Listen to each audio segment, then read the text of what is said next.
covenant his children to that altar. And that may be the reason why the children will never become poor, because of what the father had done. Then truly, a man can also do the same in a negative way. And that may be the reason why everyone that is born into that lineage becomes the victim of that thing that has been done. It's very simple. If generational blessing is possible, also generational curse is possible.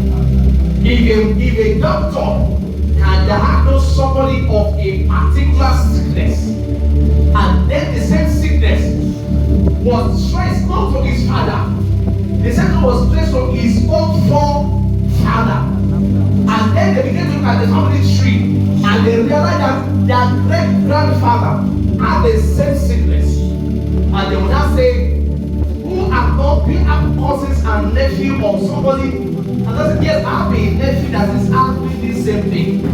Then they will say, now what is happening is that in your genetic, in your lineage, there is this, and this is the reason why you two are having it. So it's possible that even the children that will come after that man, they also have that thing.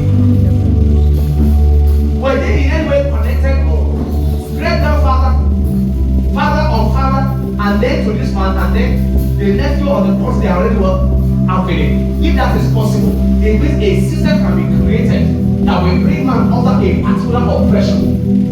It means a man can walk into a territory and become a victim of the system and ordinances that have been put together in that territory.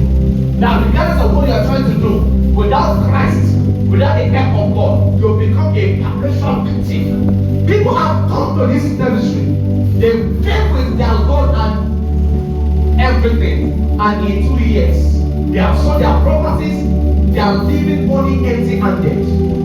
And the same place their others are coming to, and they are coming carelessly. You are going to